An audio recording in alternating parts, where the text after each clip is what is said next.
cooperam para o meu bem, só para o meu bem. Todas as coisas cooperam para o meu bem.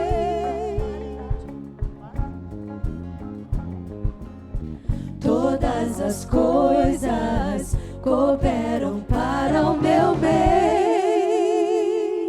Você crê nisso? Então aplauda Jesus, porque tudo é para o bem daqueles que o amam. Aleluia. Eu gostaria que você abrisse a sua Bíblia em Mateus capítulo 6. Nós vamos iniciar o estudo de hoje com um texto que nós encerramos no estudo passado, Mateus capítulo 6. Versículo 20, versículo 34. Quando achar, diga achei. Diz assim a palavra do Senhor: não vos inquieteis, pois, pelo dia de amanhã, porque o dia de amanhã cuidará de si mesmo. Basta a cada dia o seu mal. Nós estávamos falando sobre isso quando falamos da mulher, da viúva, que acreditou na palavra do profeta e que o milagre aconteceu, o milagre foi operando na casa daquela mulher e houve abundância de alimento. E nós falamos sobre estar inquietos com as coisas que nos faltam. E aceitar esse conselho não é uma coisa simples. Dizer, acalma teu coração, fica tranquilo, não vai faltar. A gente fica tranquilo, mas ao mesmo tempo que não. E a gente quer providenciar, dar uma ajudinha. O que é que eu posso fazer? Planejar, irmãos, é bom. Mas se preocupar excessivamente é um desperdício. É um desperdício de nossa energia, de nossa força. Por quê? Porque nós servimos a um Deus que tudo pode. Então, você planejar a sua vida, isso é bom. Você deve pedir a Deus, inclusive, orientação para isso. Você preparar metas, métodos para alcançar aquela meta. Como agir, programas. Fazer investimentos, fazer economia, tudo isso é importante. Deus nos dá sabedoria para agirmos dessa forma. E quando a gente planeja bem alguma coisa, isso alivia a preocupação, né? Alivia a nossa atenção. Quando a gente vai fazer uma viagem, a gente planeja aquela viagem. A gente planeja qual voo vou pegar, como é que eu vou chegar no aeroporto, quanto que eu vou precisar para a minha viagem. Eu estou falando de aeroporto, de rodoviária não, diga aleluia, agora é aeroporto. Quantos dias eu vou levar? Aonde? Quanto tempo eu vou levar para conhecer aquele país? Glória a Deus. Isso é importante, planejar é importante. Mas se consumir na angústia, na ansiedade, isso não é fé. A ansiedade é contrária à fé. Porque se você tem fé, você fica até preocupado. Mas você sabe quem está na frente de todas as coisas. Então, a gente não pode ser consumido pelo medo, pelo temor. Porque isso mostra que a gente não confia no Senhor. Aqueles que têm empresas ficam preocupados, o que tem que pagar, tudo bem. Ele tem a programação dele. Mas aquele que é servo do Senhor sabe que nada disso pode interferir no seu relacionamento com Deus. E o Senhor diz, descansa. Descansa porque eu estou com você. Não deixe as inquietações com amanhã afetarem o seu relacionamento com Deus. E aí você quer dar um jeito. Lembra de Sara, esposa de Abraão? havia uma promessa na vida de Abraão de que ele seria pai de multidões. Aí você diz, era na vida de Abraão. Não, Sara também tinha uma promessa na vida dela, que ela seria mãe de filhos. E ela, com pressa, quis ajudar o Senhor por causa da sua ansiedade. E aí deu a escrava Agar para ser mãe de um filho que seria de Abraão e seria dela, porque era comum a patroa tomar o filho para si. No entanto, houve uma rejeição da parte dela para aquela criança. E houve uma mudança naquela rotina da família. E até hoje, os povos descendentes de Ismael têm guerra contra os povos descendentes de Isaac. Por quê? Por causa da ansiedade. Por causa da pressa. Porque não creu no milagre do Senhor, mesmo idosa, você vai ter filho. Se o Senhor fala isso para mim, eu digo, passo. Tem um monte lá na igreja, liberado para receber isso. Mas tem promessa que é sua, irmão. Não importa se a idade chega, não importa se fica doente, não importa se perde o emprego, não importa se Deus prometeu, a promessa é sua. E ela vai se concretizar. Ah, mas é um milagre muito grande. Deus é Deus de milagres. Cantar é bonito, mas viver isso é mais bonito ainda. Ralph Sockman, tem isso até no nosso slide 68. Ele diz assim, um milagre é um evento que a compreensão humana ainda não atingiu. Não é a interrupção Quem realmente de uma foi lei, Jezabel? mas a operação de uma lei Se alguém que fizer a uma lista. razão humana ainda não explorou. O milagre pode não estar na lei humana, mas está na lei de Deus. Quem realmente foi Jezabel? E nós temos que aprender a viver milagres. Se alguém fizer uma Conseguiu lista. colocar? Vou ler com você, para você acompanhar a letra junto com a minha voz, para fixar isso na sua mente. Um milagre é um evento que a compreensão humana ainda não atingiu. Não é a interrupção de uma lei, mas a operação de uma lei que a razão humana ainda não explorou. Há possibilidade de um milagre acontecer na sua vida. Na minha vida já aconteceu vários. Aleluia. Tem mais alguém aqui que já recebeu o milagre do Senhor? Olha aí. Glória a Deus. E o Deus que operou esse milagre pode fazer outro, irmãos? Pode. Não há limite para o nosso Deus. Aleluia. Aquela mulher, aquela viúva, ela estava vivendo um milagre. E o outro item fala da perpetuidade. O azeite se renovava. Hoje tinha azeite, amanhã tinha azeite de novo. A farinha não acabava. Hoje tinha farinha, amanhã tinha farinha de manhã, de tarde já tinha farinha de novo. Quantas farinhas fossem tiradas dali, quando ela ia procurar, lá estava a farinha novamente. Irmãos, o milagre não é uma rotina na nossa vida, mas na de Elias era. E Elias sabia que o que ele precisasse, Deus iria providenciar. Por quê? Porque ele estava servindo a um Deus que podia todas as coisas. Poucas pessoas estão na categoria de Elias, é claro. Um homem como ele. Mas isso não significa que não se pode mais ter Elias nessa terra. Eu tive a oportunidade, o privilégio de ver muitos milagres acontecendo. Literalmente, de participar de campanhas de milagres, e estar no púlpito junto com o pastor que ministrava, e ver cego enxergando, ver paralítico levantando. Foram muitos milagres que eu vi, eu cresci no meio de milagre, então, irmãos, eu creio em milagre. E creio que Deus ainda quer fazer milagres. Só precisa de crente ousado. Olha para o teu irmão e diz assim, seja ousado, mas olha firme no olho dele. Aí ele está pensando assim, quem eu? Você mesmo.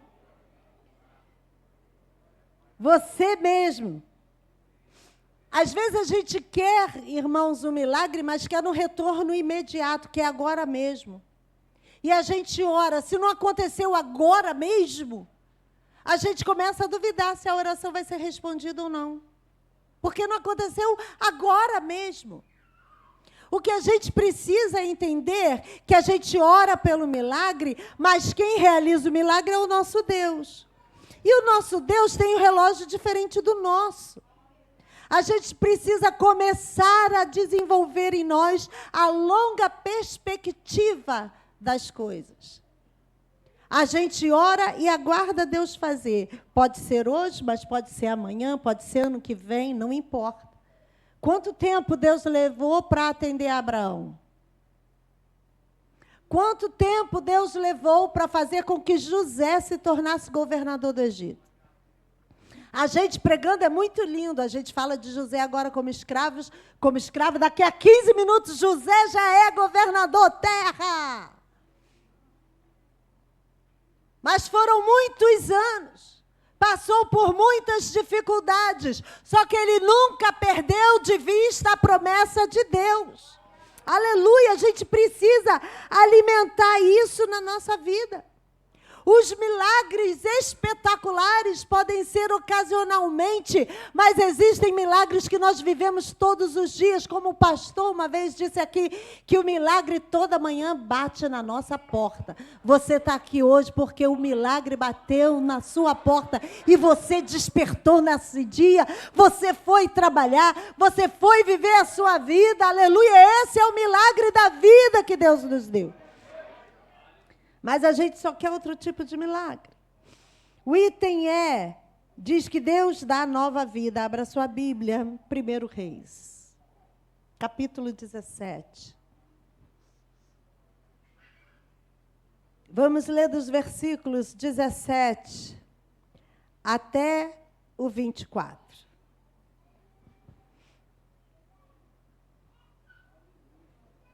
1 Reis 17, 17 a 24.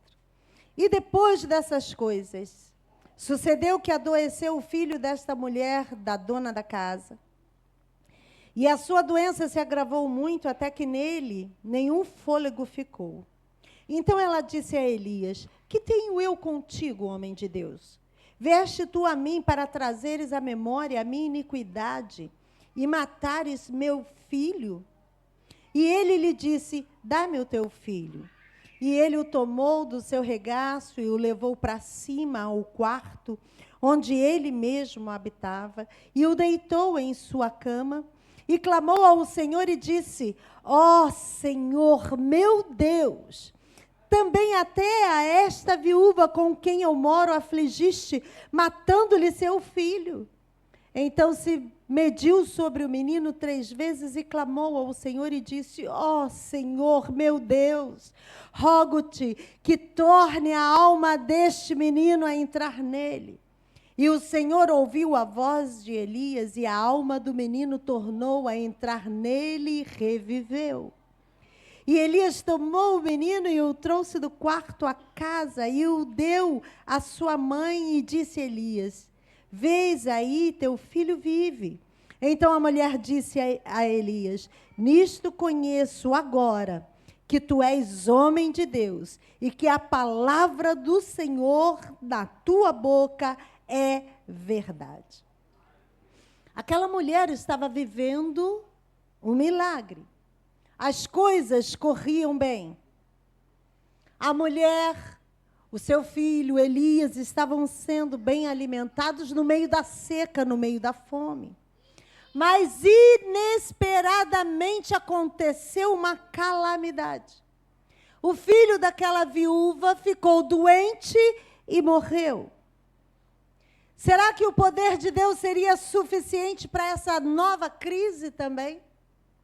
Será que aquele Deus de Elias, de quando a farinha não acabava, quando o azeite não acabava, estaria ali agora para resolver aquela questão? Eu tenho certeza que Elias não teve a sua fé abalada. No entanto, aquela mulher certamente ficou abalada. Ela viu seu filho agonizando, e quem é mãe e pai aqui sabem o quanto isso aflige. A gente diz assim, não, comigo pode acontecer qualquer coisa, mas com meu filho não é isso que a gente quer? Não, posso ficar doente, mas contanto que meu filho esteja bem, é assim que a gente pensa. Onde é que estava Deus? Estava no ambiente de milagre. Por que uma criança veio a morrer? No ambiente que o milagre acontecia em todos os momentos do dia. O coração daquela mulher não aguentou e ela expressou a angústia de seu coração, que às vezes a gente não expressa, e ela falou, o que é que o Senhor tem contra mim? Será que o Senhor não está vendo a minha angústia? Será que o Senhor não podia evitar a morte do meu filho? Irmãos, você pode estar vivendo um momento de milagre, mas às vezes a calamidade chega na sua vida. E aí entra a soberania de Deus. Se Ele vai agir ou não vai agir. Mas aquela viúva foi direto a quem podia lhe dar a resposta. Foi ao profeta. E falou, e aí? E agora? O que acontece? Por que isso está acontecendo? Por que estamos sofrendo? E Elias foi agir conforme o seu ímpeto, né? E a gente não pode afirmar que o fôlego de Elias passou para o menino, como algumas pessoas pregam. Mas Elias agiu conforme o seu espírito foi lhe orientando a agir, porque ele estava sempre conectado com o Senhor. Muitas das vezes a gente está até na casa do Senhor, não digo nem lá fora, mas a gente está na casa do Senhor e a gente recebe tipo um impulso para ir orar com uma pessoa, para ir abençoar alguém, ou para dar um abraço, ou para dar um sorriso para alguém, e a gente fica se contendo, né? Eu não vou. De repente, o milagre que aquela pessoa precisava naquele dia era só um abraço. Mas a gente se segura. A gente diz assim, eu não vou pagar esse mico. Ou então isso não tem importância. Alguém podia ter chegado para Elias, o servo dele, e dizer, Elias, deitar em cima do garoto. Não é melhor você chegar e dizer assim, levanta logo, menino? Se o Deus que cura, que Deus que ressuscita vai ressuscitar, faz de uma forma mais fácil. Irmãos, cada um é usado por Deus de uma forma diferente. Talvez o seu abraço tenha um poder que o meu abraço não tem. E você está economizando de compartilhar o milagre de Deus com outras pessoas. Quando você for impulsionado pelo Espírito Santo, não importa o que esteja acontecendo, compartilhe a bênção que Deus está colocando sobre sua vida naquela hora. Eu lembro que nós estávamos ainda no templo antigo e estávamos num culto no mover de Deus tremendo, e aí entra um casal porta adentro com um bebê no colo. E o menino, não lembro nem o que tinha acontecido, se ele tinha se engasgado. E o menino chega sem vida, desfalecido, e o pai entra com a mãe, e o menino já apagado, diz o pai que morto.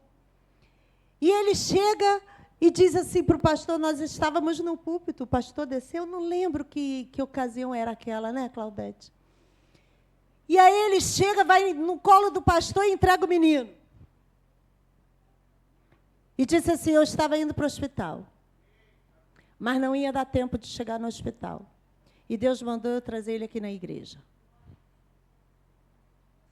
E aí, irmão? E a igreja se levantou em oração, houve um mover naquele lugar tremendo, tremendo, e o bebê, e o menino ainda no colo do pastor, o menino voltou a si e ficou como se nada tivesse acontecido. É o poder de Deus, é a pessoa que ouviu o Espírito Santo, parecia loucura, mas ele disse, vai para a igreja, e ele foi para a igreja, e lá o milagre aconteceu. Nós precisamos parar de olhar a dificuldade, os problemas e dar ouvido ao Espírito Santo. Irmão, já ensinei para você 1000 vezes. A gente ora para o milagre, mas quem realiza o milagre é Deus. Se Ele não realizar, não é problema seu, mas o seu problema é orar. A sua parte é você que precisa fazer. E precisava agora do milagre, a ressurreição de um menino. Será que Deus poderia trazer de volta a alma do menino, que era o que está escrito aqui no texto? Enviar a alma de volta para aquele menino? E foi isso o que aconteceu. E registrado na Bíblia Sagrada, essa foi a primeira ressurreição registrada, através de um homem que saiu do nada, que saiu do Apolo. Diga eu. Se ele saiu de um lugar que ninguém nem sabe onde é, nós estamos marcados no mapa, irmão. Tem Elias aqui dentro, que tem que ter coragem de se levantar e se deixar ser usado. Parar de ficar pensando nas dificuldades. O versículo 24, aquela mulher expõe agora a alegria da sua alma, e ela diz: nisto conheço agora que tu és homem de Deus, e que a palavra do Senhor na tua boca é verdade. O milagre veio ratificar o ministério do profeta. A bênção que exala de você confirma para o mundo que você é homem de Deus, é mulher de Deus. Por isso, compartilhe o que Deus tem te dado. Talvez ela tivesse ainda alguma dúvida antes, mas a partir daquele momento não houve dúvida nenhuma. Por mais que Deus lhe use, sempre haverá alguém para duvidar da unção de Deus na sua vida. Sempre. Então, pare de dar bola para os homens. Dá bola para Deus, porque é Ele que te conhece. Aleluia. Esse incidente mostrou para a viúva e para as outras pessoas que o poder do Senhor era emanado de um Deus verdadeiro. E que Baal, o Deus que eles adoravam, era um Deus impotente. Era um Deus que nada podia fazer. Duas coisas que essa seca, essa estiagem em Israel mostrou, ensinou para aquele povo: que Deus é um Deus majestoso e soberano. Ele, quando decide agir, ele age simplesmente. E outra coisa, mostrou que o pecado cobra a conta. E aquele povo estava sofrendo por causa do pecado.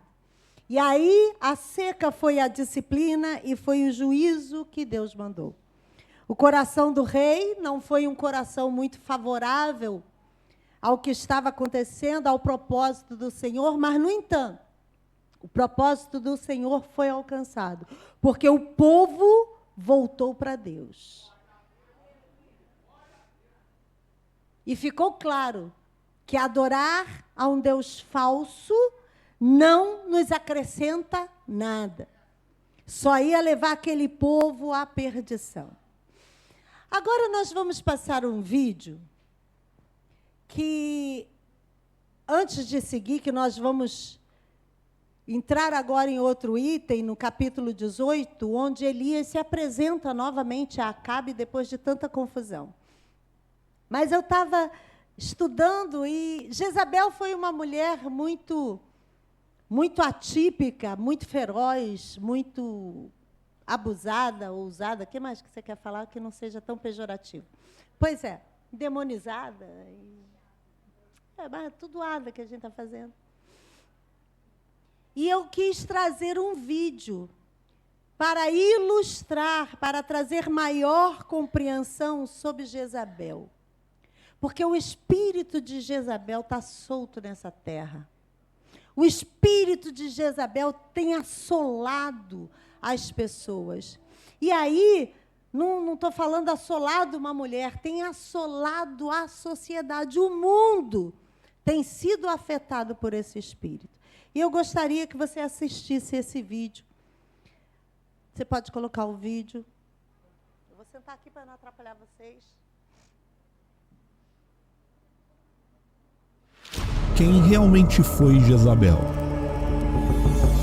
Se alguém fizer uma lista das mulheres mais infames da Bíblia, o nome desta princesa fenícia deverá estar no topo. Jezabel era dominadora, impiedosa, injusta, manipuladora, inescrupulosa e implacável. Sua perversidade era tão grande que ela matava pessoas inocentes como se não fossem nada. Foi o que ela fez com Nabote, por exemplo. Jezabel também fez de tudo para acabar com a adoração a Deus em Israel e se empenhou em destruir todos os profetas do Senhor. Inclusive, seu confronto com o profeta Elias marcou a história bíblica. Por tudo isto, com o tempo, Jezabel acabou se tornando um símbolo da corrupção espiritual, da idolatria, da imoralidade e da maldade. E neste vídeo, você conhecerá tudo o que a Bíblia diz sobre quem foi Jezabel.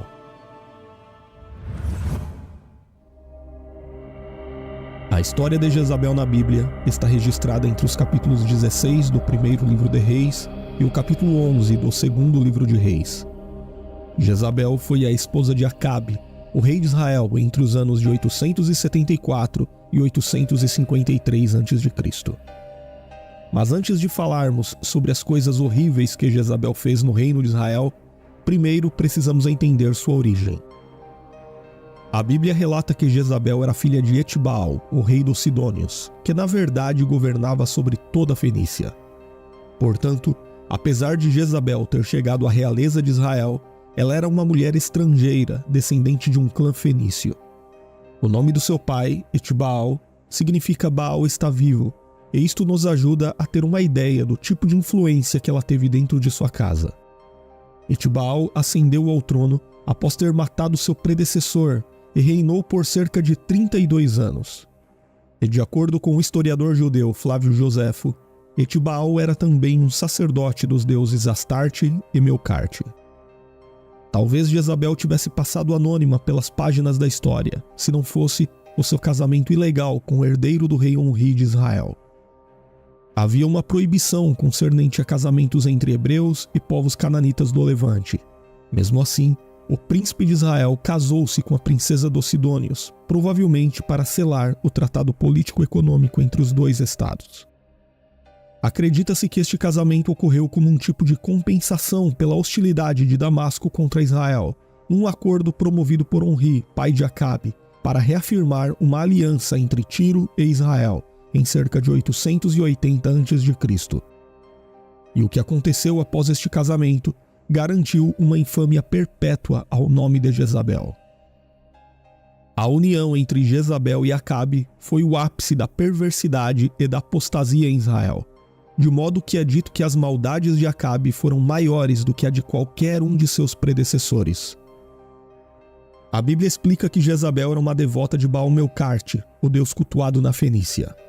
E quando casou-se com Acabe, foi feito um tratado para que Jezabel pudesse continuar adorando seu deus nativo também em Samaria, seu novo lar. Jezabel então convenceu Acabe para que ele edificasse santuários para o culto ao seu deus. E com isto, ela trouxe centenas de sacerdotes e profetas de sua religião pagã para dentro de Israel e conduziu o povo à apostasia. Jezabel contava com 450 profetas de Baal e 400 profetas da deusa Azerá. A rainha Jezabel tinha personalidade forte e dominante. Além de seu fanatismo religioso, ela era impulsiva e violenta. A princípio, sua principal exigência era de que seu Deus tivesse os mesmos direitos do Deus de Israel perante o povo, mas na verdade, Jezabel queria mesmo era extinguir completamente o culto ao Senhor em Israel. Então, Jezabel começou a perseguir os profetas do Senhor e mandou matar todos aqueles que se pusessem contra suas práticas idólatras. Consequentemente, o texto bíblico registra que centenas de profetas do Senhor foram massacrados. O relato bíblico claramente nos mostra que Jezabel exercia forte influência sobre Acabe, pois o rei permitia que Jezabel agisse conforme desejasse, Ela teve 3 filhos com o rei de Israel: Acasias, Jorão e Atalia, embora exista uma discussão se Jezabel realmente foi a mãe de Atalia. Ela também instruiu seus filhos de acordo com suas práticas. Atalia, por exemplo, levou seus costumes reprováveis para Judá quando se casou com Jeorão, filho de Josafá, e quase acabou com a dinastia de Davi. E foi neste contexto de terrível tensão que surgiu inesperadamente na história bíblica o profeta Elias, o maior desafeto de Jezabel, que reprovava seus costumes pagãos. E num dos episódios mais conhecidos da Bíblia, o profeta Elias realizou uma disputa no Monte Carmelo a fim de provar quem era o verdadeiro Deus. Então, a Bíblia diz que naquela ocasião, sob a oração de Elias, caiu fogo do Senhor, e em seguida, os profetas de Baal acabaram sendo mortos.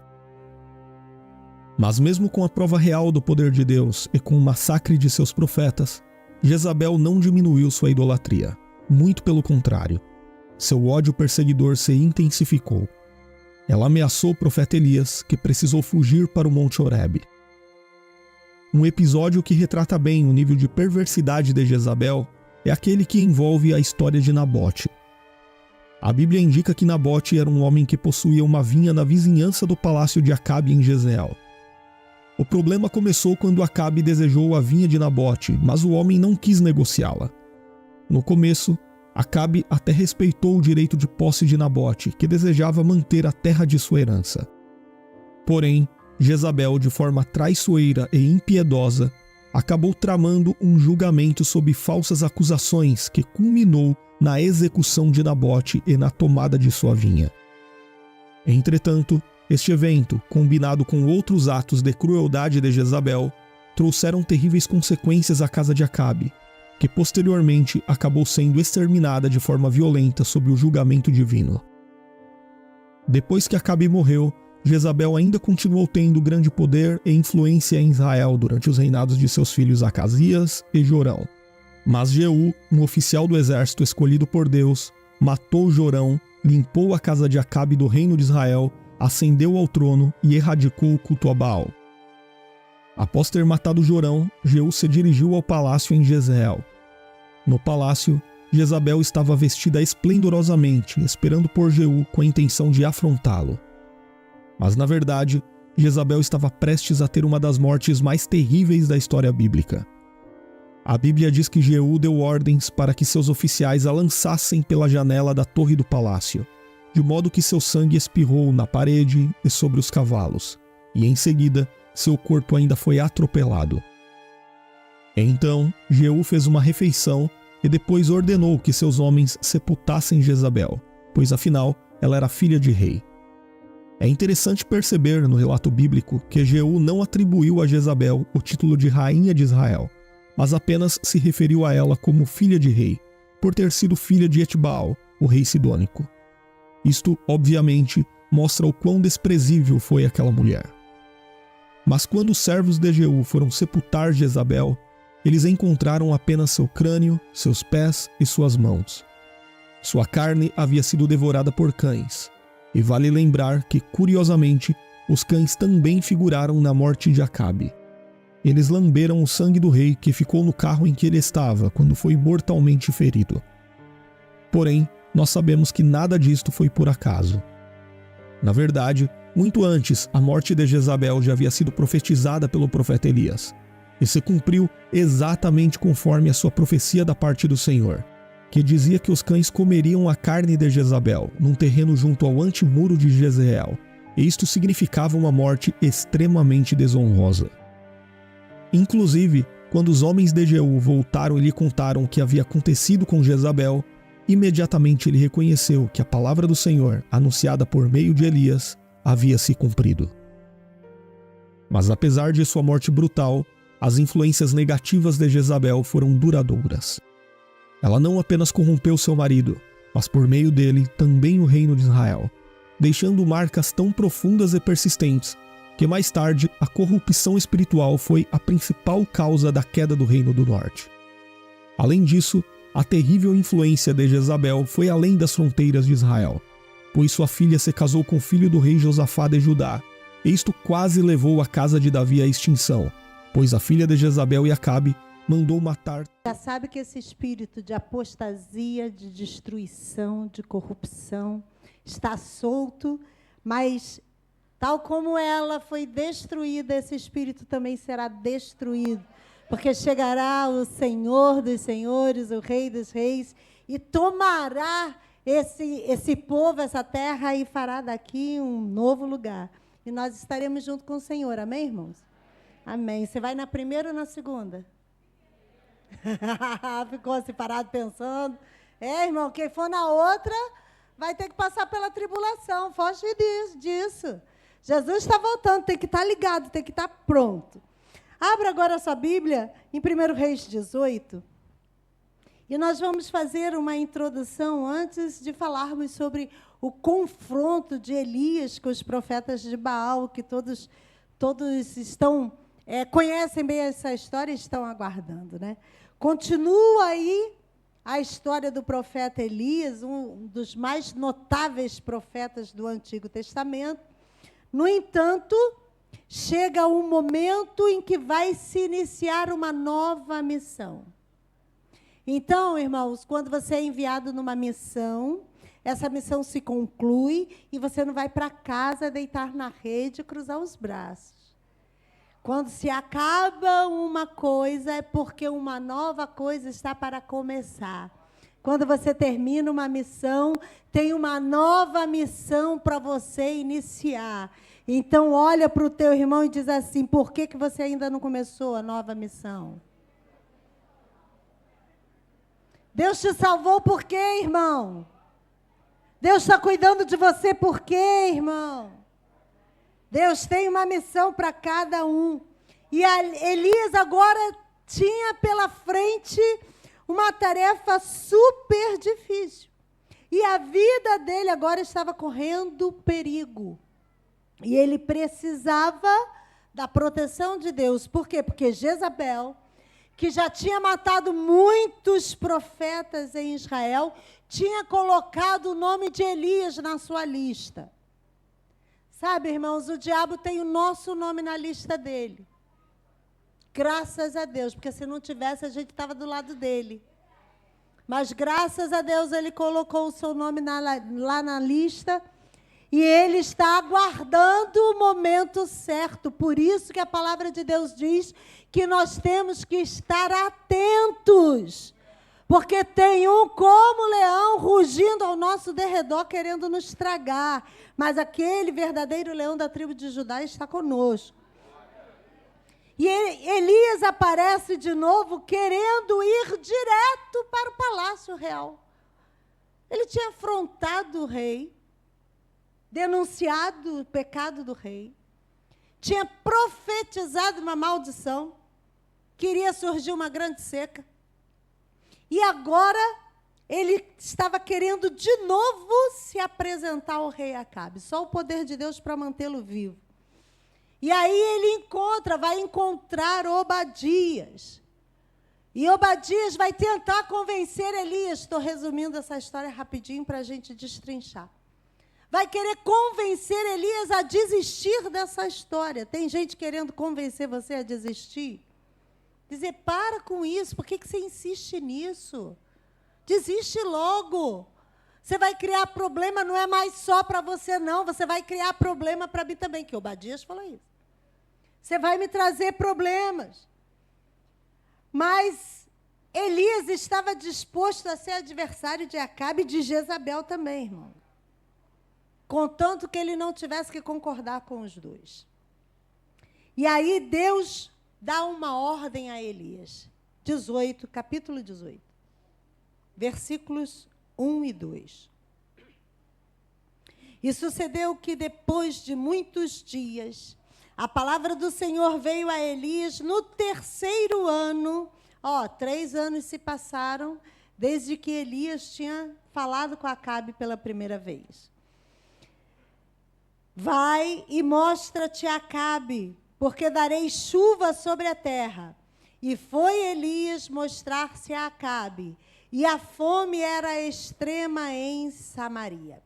Veio a palavra do Senhor a Elias, Novamente Elias é inspirado pelo Senhor, porque Elias estava guardado lá na casa da viúva, mas certamente o seu relacionamento com Deus, a sua intimidade não tinha se rompido. Você pode até estar sendo guardado pelo Senhor para o momento certo, mas não abra mão da intimidade com o Senhor. E agora ele recebe uma palavra inspirada por Deus. Ele estava pronto para ouvir. E Deus fala com quem está pronto para ouvir. E disse: Davi, vou te conduzir para um novo lugar. Vou te conduzir numa nova fase. Você fugiu, foi alimentado pelos corvos, ficou agora sob a tutela de uma viúva, mas está na hora de voltar e enfrentar Acabe. Está na hora de levantar e enfrentar aquele que te caça, aquele que te persegue. Está na hora, irmãos, e às vezes a gente já pensa em alguém. Aquele que te persegue, você já pensou, é meu chefe. E é minha vizinha. Às vezes aquele que te persegue está tão perto, que acaba dentro de você. Você mesmo se levanta e se aponta. Você não é capaz? Você planejou, mas vai dar errado? Quantas vezes Satanás se levanta através de nosso pensamento, de nossas lembranças do passado, e nos acusa, e promete que vai nos derrotar, e diz que vai nos paralisar, e a gente acredita nisso. O que é que a gente precisa fazer toda vez que Satanás se levantar contra nós?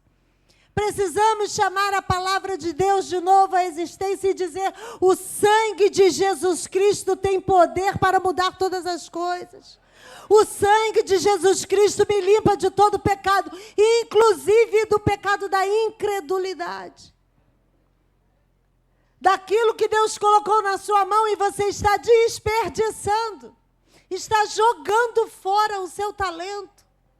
E você já diz: mas chega, já estou aqui na casa da viúva, todo dia tem farinha, tem azeite, já estou fazendo a minha rotina diária. Já estou no lugar onde Deus me chamou para o milagre acontecer. Quem não sabe, depois que Elias saiu, se a farinha continuou e o azeite. Chega, já estou aqui, olha o milagre acontecendo, não está vendo não? Olha o trabalho que eu estou tendo, não está vendo não? E a gente quer se acomodar no milagre que Deus iniciou na nossa vida, através da nossa vida. Enquanto Deus está dizendo assim: está na hora de se levantar, de enfrentar a situação, de enfrentar as dificuldades. E Ele disse: no terceiro ano, quer dizer, já te dei muito tempo para descansar, já te dei muito tempo para recobrar força, já te dei muito tempo para se recuperar do trauma. Está na hora agora de se colocar de pé e enfrentar isso.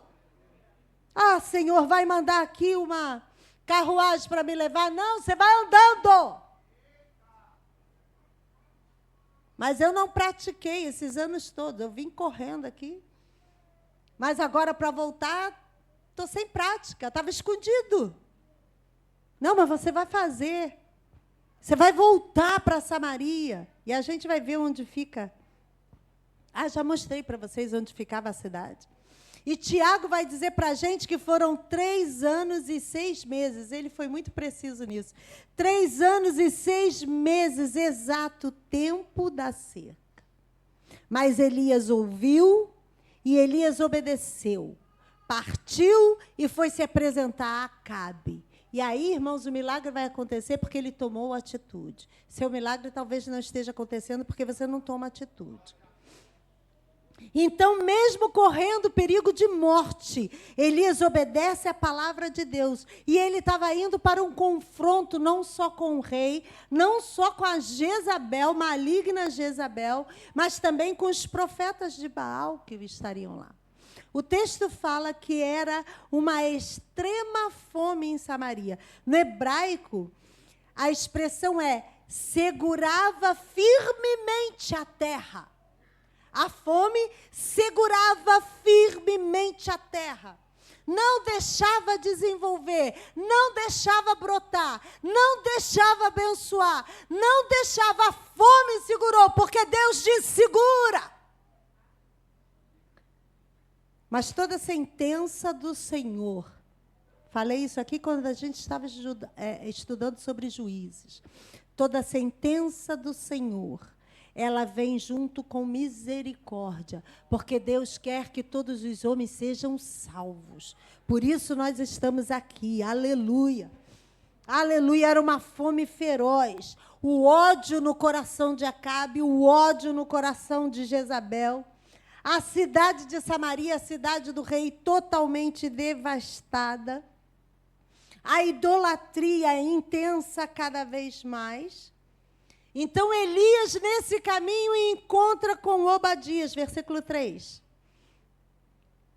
E Acabe chamou a Obadias, o mordomo. Obadias era um mordomo, era um ministro, um oficial da corte, que secretamente ele aderiu ao culto a Deus. Ele, no secreto, cultuava o Senhor. E ele observava as coisas que estavam acontecendo no reino, as corrupções, os pecados, e ele ficava quieto, porque ele recebeu uma missão de Deus, de salvar os profetas. Então, tem gente que tem que ser ousado, que tem que ser maluco, que tem que chegar na frente do rei e tem que gritar. E tem gente que Deus chama para ficar quieto, porque você tem uma missão de proteger, de salvar, de cuidar dessas pessoas. Cada nós tem uma missão, precisamos saber qual é. Vamos ler os versículos 4, de 4 a 6. Vamos ver que fala de Obadias. Porque sucedeu que, destruindo Jezabel os profetas do Senhor, Obadia tomou 100 profetas e de 50 em 50 os escondeu numa cova e os sustentou com pão e água. E disse Acabe a Obadias: vai pela terra a todas as fontes de águas e a todos os rios, para ser que achemos erva, para que em vida conservemos os cavalos e mulas, e não estejamos privados dos animais. E repartiram entre si a terra e passaram por ela. Acabe foi à parte por um caminho, e Obadias também foi à parte por outro caminho. Então o mordomo do rei estava guardando 100 profetas. Israel tem muitas cavernas, irmãos. Na região do Mar Morto, então, são muitas cavernas que os turistas são proibidos de entrar, porque podem se perder nessas cavernas. E Obadias escondeu 50 numa caverna e 50 em outra caverna e os alimentava. A gente disse que estava uma grande fome sobre a terra. E a fome segurava a terra ferozmente. E Obadias conseguia alimentar 100 pessoas. Quantas pessoas tem na sua casa? 5? Quanto dá a sua compra do mês? Agora imagina alimentar 100. Da onde Obadias tirava essa comida? Da mesa do rei, irmão. Ele era o mordomo do rei. Olha Deus onde pegou o cara. Opa, vou pegar um cara que tem acesso à comida, porque faltava comida em todo Israel, mas na mesa do rei não faltava. Tinha sempre comida. Então ele disse: Deus é um Deus espetacular, irmãos. Vou pegar alguém que tem acesso a uma despensa com fartura para alimentar meus profetas. Quando Deus precisa prover a nossa necessidade, Ele tem acesso às maiores despensas do céu, da terra, seja da onde for. E Ele prepara Obadias, um cara quietinho, um cara que não era de estardalhaço, mas tinha os recursos necessários para manter vivos os profetas do Senhor. E aí Jezabel estava exterminando os profetas, tinha fechado as escolas de profetas, transformou o país num templo pagão imenso. As suas histórias são as mais trágicas e violentas da história. Corrompeu costumes e boas maneiras. corrompeu as boas ideias, mas tinha alguém do lado dela, quietinho, que não se deixava corromper, que estava na posição de silêncio e que Deus o protegeu para não ser atacado, porque tinha uma missão que poucas pessoas falam sobre ela.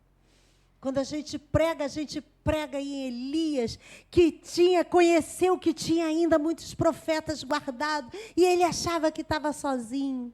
A gente fala do desafio lá no Monte Carmelo, que o fogo desceu. E ninguém se lembra de Obadias, mas a Bíblia registrou, porque nós somos Obadias, irmãos. A gente pode não estar lá clamando pelo fogo para descer, mas a gente está lá quietinho, cumprindo o propósito de Deus, para o qual fomos chamados, e fazemos parte de um grande plano. E a nossa parte é primordial. Aleluia. E os profetas do Senhor que antes corriam por todo o reino, transmitindo a palavra do Senhor, transmitindo a visão do Senhor, agora todos escondidos em caverna. Não sei como Obadias conseguiu escondê-los na caverna, como conseguia mandar os alimentos.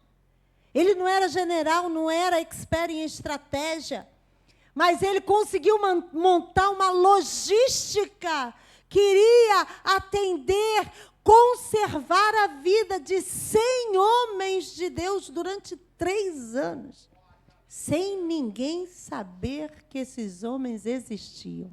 Isso é sabedoria de Deus ou não é? Glória a Deus. E aí Obadias, com recursos do palácio real, sai com o rei, não conta nada para o rei confiava nele, e disse: Obadias, vamos procurar água. Porque quando a gente achar água, a gente vai dar água para os animais. Porque eu não posso perder as mulas, nem os cavalos. Mas o povo está morrendo. Não tem importância o povo morrer, não. O importante são as mulas. Não, mas, Senhor, a gente acha água e traz para a agricultura. O texto vai dizer. Não, a gente vê para melhorar a grama, para as mulas e os cavalos. O rei estava preocupado com mula e cavalo. Irmão, tem gente que não está preocupado com você, não.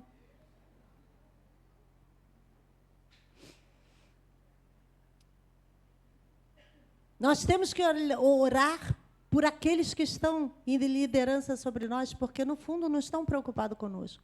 Se não é o Deus de Israel para nos guardar, para nos esconder em cavernas quando precisamos ser escondidos, para nos expor quando precisamos, no momento certo, a gente estaria em ruína.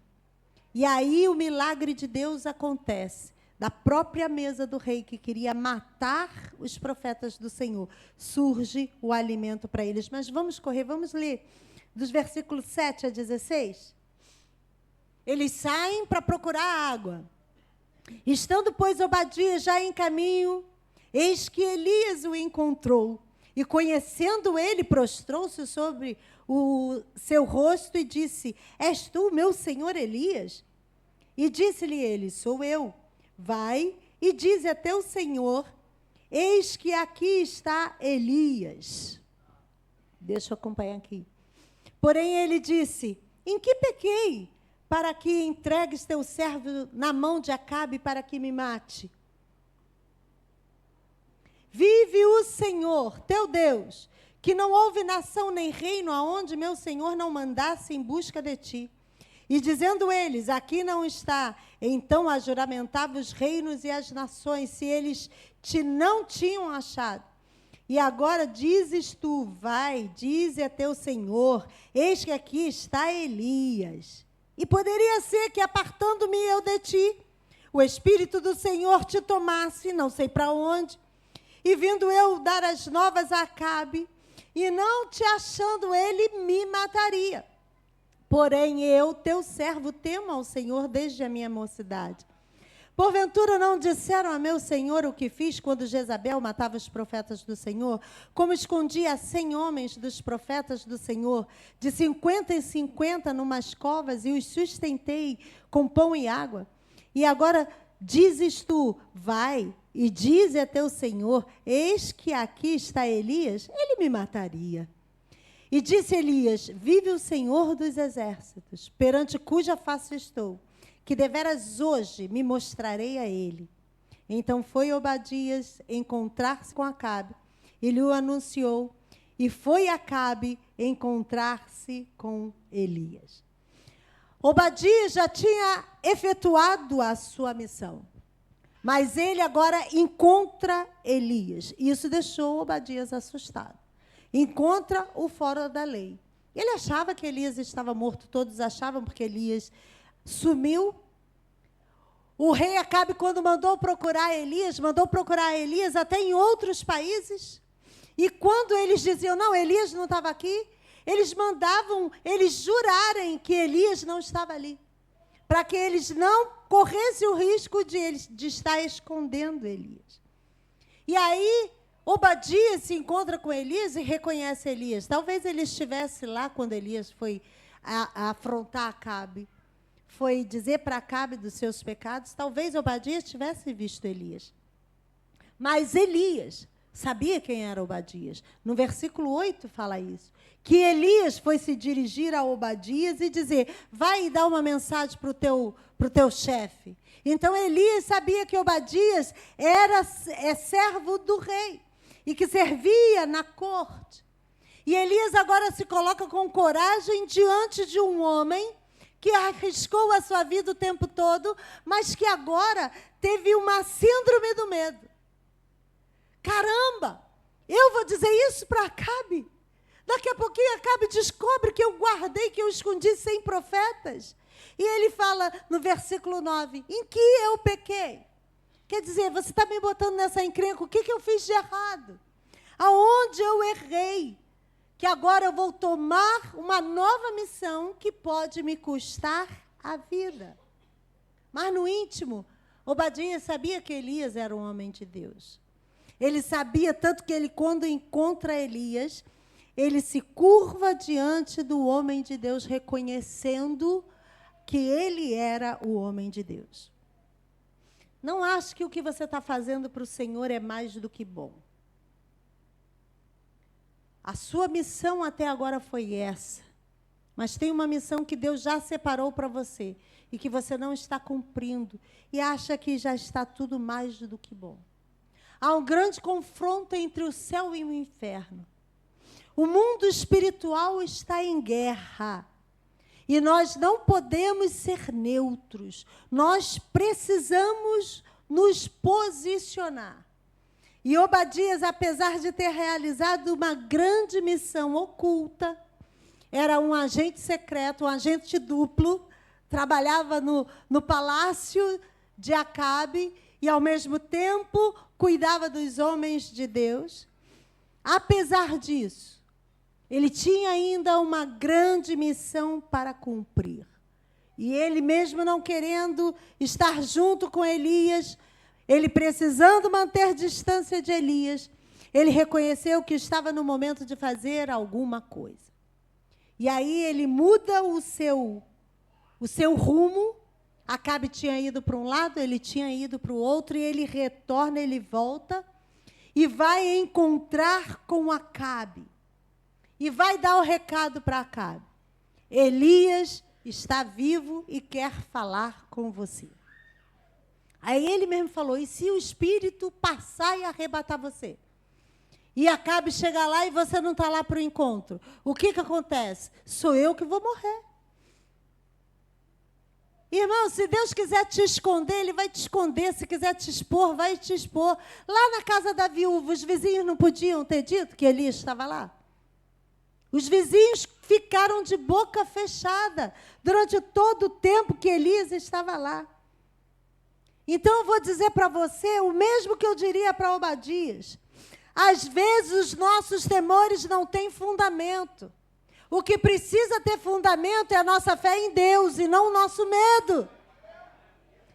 Deus está dizendo, continua a missão. Tem algo mais importante que eu preciso que você faça. O confronto já começou. Céu e inferno estão em guerra.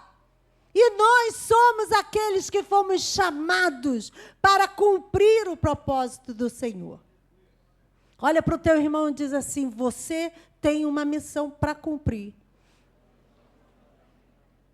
Aí você pensou: eu já estou cumprindo a minha missão. Não, diga para ele: é uma nova missão. Ei, irmão, temos uma nova missão para fazer. Sacode a poeira, tira essa teia de aranha de cima de você e vai cumprir a tua missão. Deus vai te dar um renovo. Aleluia. E o que aconteceu depois? A gente vê na semana que vem. Curve a sua cabeça. Senhor Deus, esse tempo de Elias, Senhor, parece que tem retornado nesses últimos tempos. Mas eu louvo ao teu nome, era o tempo de Elias. Apesar do mal se levantar, homens e mulheres de Deus também estão se colocando de pé para enfrentar esse mundo tenebroso que se levanta, Senhor. Sabemos o fim dessa história, mas sabemos que homens e mulheres de Deus precisam estar firmes na sua posição, resgatando do mundo aqueles que ainda precisam ser salvos, saqueando o inferno, levando a palavra de salvação, porque enquanto o diabo quer tirar todos aqueles que ele pode dos braços do Senhor, a igreja do Senhor, nós, corpo de Cristo, aqui reunidos nesta noite, estamos sendo chamados para saquear o inferno. Dá-nos, Senhor, a ousadia de Elias. Dá-nos a estratégia de Obadias.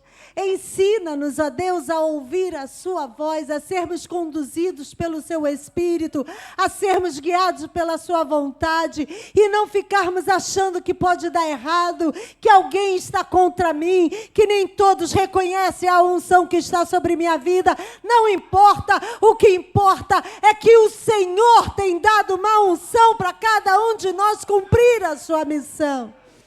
Nós precisamos de ousadia e de coragem, Senhor. Quantos milagres o Senhor quer realizar e não tem realizado, porque não nos colocamos no lugar do milagre. Queremos estar o tempo todo acomodados no nosso lugar, deixando passar o tempo, mas o tempo chegou, 3 anos e 6 meses, chegou o tempo profetizado pelo Senhor, que acabará a seca, e o amor de Deus alcançará os perdidos, e isso vai acontecer através de cada um de nós. Então, Senhor, leva o nosso pensamento cativo ao Senhor. Não deixe que os temores deste mundo, que as incertezas, que as nossas dúvidas nos afastem da missão que o Senhor preparou para nós. Agradecemos por esse estudo, Senhor, que tem me chamado tanta atenção, tem me advertido em tantos os momentos. Que isso possa estar acontecendo também com cada um que está aqui presente. Porque o Senhor não está falando com quem não está aqui nessa noite. O Senhor está falando é conosco, que estamos ouvindo. O Senhor está falando é com essa pessoa que vai assistir esse estudo depois. O Senhor está falando conosco. E quem tem ouvidos, ouça o que o Espírito está dizendo à igreja. Oramos e agradecemos em nome de Jesus. Amém. Amém. Aplauda ao Senhor. A Ele toda a honra e toda a glória.